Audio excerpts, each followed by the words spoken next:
अगर आपको हमारी वीडियो पसंद आए तो उसे लाइक, शेयर और सब्सक्राइब जरूर करें। नमस्कार दोस्तों, मैं श्याम वशिष्ठ और आप देख रहे हैं पीआर खोज।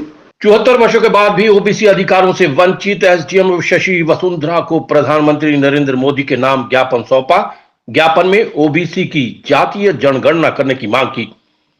127वां संशोधन कानून को रद्द करने की मांग। ओबीसी समाज हरियाणा ने शनिवार को छोटूराम चौक पर प्रदर्शन किया। उसके बाद लघु सचिवालय तक प्रदर्शन करते हुए एसडीएम शशि वसुंधरा को प्रधानमंत्री नरेंद्र मोदी के नाम ज्ञापन सौंपा। ज्ञापन में बताया गया है कि देश की कुल आबादी का 60% समूह ओबीसी समाज आज भी अधिकारों से वंचित है, क्योंकि ओबीसी का एक समूह जिसकी जनसंख्या लगभग 42% के आसपास है और जिसकी भारत की मुख्य धारा से इस वर्ग को दूर कर दिया गया है। इस वर्ग को अति पिछड़ा वर्ग के नाम से पूरे देश में जाना जाता है। 2018 में भाजपा ने खुद लोकसभा चुनाव से पहले यह वादा किया था कि अगर भाजपा दोबारा से देश की सत्ता में लौटी तो भाजपा पहले ही कलम से ही पिछड़ा वर्ग को अधिकार देगी। लेकिन आज भी यह वर्ग जिस स्थिति में पहले था, गिरावट की तरफ जा रहा है। ऐसा लगता है कि भारतीय जनता पार्टी की नीतियां इसी वर्ग को लंबे समय तक गुलाम बनाए रखने के लिए षड्यंत्र रचकर इस वर्ग की ताकत को खत्म करने पर लगी हैं। यह समाज अब धीरे धीरे सभी प्रदेशों में भाजपा से छिटक कर अन्य क्षेत्रीय पार्टी और अन्य पार्टियों की तरफ जा रहा है। ओबीसी समाज हरियाणा ने ज्ञापन में मांग की है कि 5 राज्य चुनाव से पहले अति पिछड़ी जातियों के भाग्य लिखने का काम ओबीसी जातीय जनगणना करे।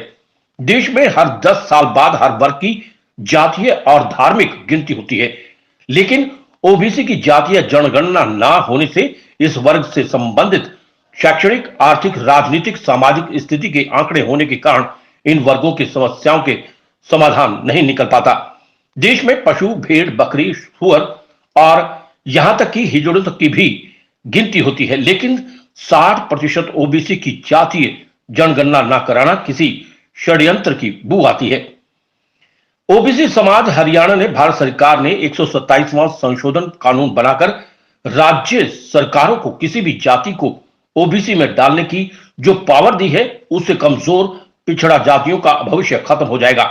ओबीसी समाज ने कहा कि 42% जातियों को राजनीतिक कोटा देकर विधानसभा और लोकसभा में भागीदारी दी जाए, ताकि इस वर्ग के भी अधिकारों को इन दोनों पटलों पर उठाया जाए और आने वाले समय के लिए इस जाति के बच्चों का भविष्य बचाया जा सके। हम इस लड़ाई को 90 से लड़ रहे हैं और हमारा एक ही मुद्दा है।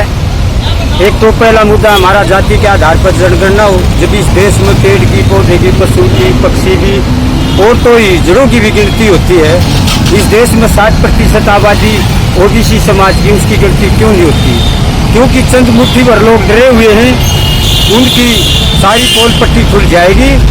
और दूसरा मुद्दा हमारा मेंबर पंचायत से लेकर लोकसभा तक संविधान की धारा 340 के तहत मेंबर पंचायत से लेकर लोकसभा तक की रिजर्वेशन का।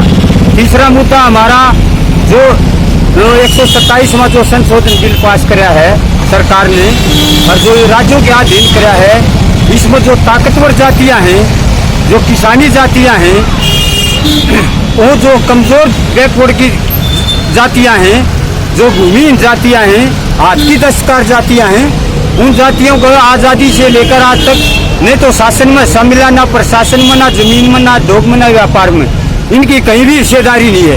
इस देश में उन जातियों की 42% आबादी है और 10% किसानी जातियों की है और टोटल हमारी ओबीसी की जातियों की 60% आबादी की। आज लड़ाई 42 और 52 की नहीं है, आज 60% आबादी की लड़ाई है यह, वो पूरे ओबीसी समाज की। तो हम बताना चाहते हैं, भारतीय जनता पार्टी चुनाव से पहले 2014 में इन्होंने कहा था मोदी जी ने, मैं अति पिछड़े वर्ग से हूँ। जब ये बिहार में जाता था लालू यादव के सामने तो अति पिछड़ा बनता था, जब हरियाणा में आता था तो पिछड़ा बनता था। हमने राज्य और केंद्र में दोनों जगह सरकार बनाने का काम किया है। तो आज जो है सरकार पशुओं की, पक्षियों की और जो पेड़ों की गिनती करावा है, ये बैकवर्ड की आज तक जिन्हें गिनती नहीं कराई है। हम सरकार को बताना चाहते हैं, सरकार अभी तेरे पास समय है, या तो इस बैकवर्ड की गिनती करा दे कि ये राज जो तू कर रही है ये बैकवर्ड के है, सारे से तेरा राज है, या तो गिनती करा दे। 2024 में हमने संकल्प कर लिया, हम किसी पार्टी को वोट नहीं देंगे, अपनी गिनती अपने को खड़ा करके खुद अपनी गिनती कराएंगे। क्योंकि जब से देश आजाद हुआ है 75 साल हरियाणा में को जो बैकवर्ड एरिया को एमपी बनकर नहीं गया है, ये एक दुर्भाग्य, ये हमारे कलंक है। इसको खत्म करने के लिए हमारे भाई एसी हमारे साथ जुड़ने के लिए तैयार हैं, और एसी को भी जो है जैसे उसको 90 से 20% में 18 सीट बनती है, उनके लिए भी लक्ष्मण रेखा 17 से आगे उनका कोई एमएलए नहीं बनता। हम उनको लक्ष्मण रेखा तोड़ेंगे और वे हमारे भाई हमारे को बैकवर्ड को राजनीति में प्रवेश कराओगे। ये हमारे एक समझौता हो चुके हैं और 2024 में बैकवर्ड और जो है ये दोनों हम मिलकर चुनाव लड़ेंगे। मैं बलराम जांगड़ा, अखिल भारतीय जांगड़ महासभा के जिला प्रधान। आज हमारा जो प्रदर्शन है अपनी मांगों को लेकर के किया जा रहा है, और हमारे जितने भी समाज के बुद्धिजीवी लोग हैं, क्योंकि आज हमारा पिछड़ा वर्ग बिल्कुल पीछे जाता जा रहा है और हमारे युवा भटक रहे हैं। हमारी जो मांग है, हमारा जो 27% आरक्षण है उसको पूरा किया जाए, और जो अपना बैकलॉग बढ़ा है उसको बढ़ाया जाए, और जनजाति के आधार पर हमारी जो पिछड़ा वर्ग की जितनी भी जातियां हैं उनका हमेशा गिनती होनी चाहिए, ताकि हमें पता लगे कि पिछड़ा वर्ग की इतनी जाति अपनी इतनी हो जनसंख्या है, तभी हमें पता लगेगा और सरकार को पता लगेगा कि इतनी जाति की संख्या होते हुए भी हम इनको अनदेखी करें। अगर इसी तरह ये सरकार हमारी अनदेखी करती रही, हम इनको कुर्सी पर आगे बैठने नहीं देंगे। वर्मा, भारतीय स्वर्णकार संघ प्रदेश प्रभारी हरियाणा। आज सरकार से यह मांग करता हूँ अपने साथियों के सहित कि जो अंग्रेजों के राज में जनगणना हुई थी वो जाति आधारित हुई थी, और उसमें 52% अब जनसंख्या बैकवर्ड समाज की आई थी, और उससे बढ़कर हमारी 60% जनसंख्या बैकवर्ड समाज की पहुंच चुकी है। और इस 60% बैकवर्ड समाज ने भिन्न भिन्न सरकारों को बनाने में अपना बहुमूल्य वोट बैंक का साथ दिया है। प्रदेश महासचिव पूर्व अपनी पंचायत सभा। आज का जो मुख्य एजेंडा हमारा जो है, हमारी जाति के ऊपर हमारी सबसे बरादरी जो है हमारी 72 बरादरी है, और बरादरी के आधार पर ही हम अपनी जनगणना करवाना चाहते हैं। हमारा जो देश है 75 साल हो चुके, लेकिन कोई भी पार्टी आई, हम किसी पार्टी का नाम ले रहे, जो भी पार्टी आई है किसी ने भी हमारे समाज के बारे में आज तक किसी ने पूछा। हम मेंबर पार्लियामेंट तक हम अपनी भागीदारी चाहते हैं, चाहे हमारा नौकरियों में है, चाहे हमारे एमएलए और एमपी में है।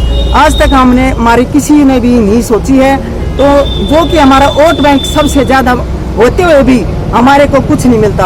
हमें अपने अधिकार की लड़ाई है, और आज इसी पर ही हम अपने एजेंडे पर ही जाति के आधार पर ही हम जनगणना करवाना चाह रहे हैं, और ये हमारा राइट बनता है।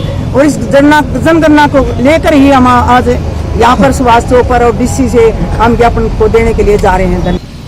हम आज छोटूराम चौक पर इकट्ठे होकर डीसी के माध्यम से राष्ट्रपति और प्रधानमंत्री को ज्ञापन देंगे।